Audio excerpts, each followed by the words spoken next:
Hello, praise the Lord. இன்னைக்கு Bible வாசிச்சிங்களா? வாங்க வாசிக்கலாம். யோவான் எழுதின சுவிசேஷம் 10ஆம் அதிகாரம் வசனங்கள் 1 முதல் 5 முடிய.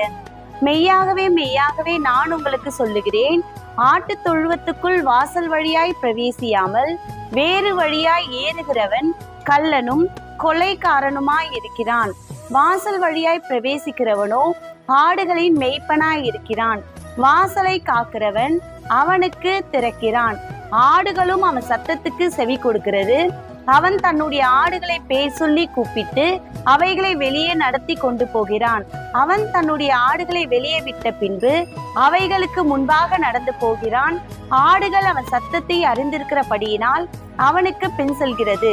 அந்நியருடைய சத்தத்தை அறியாதபடியினால் அவைகள் அந்நியனுக்கு பின் செல்லாமல் அவனை விட்டோடி போம் என்றார். God bless you all. Thank you.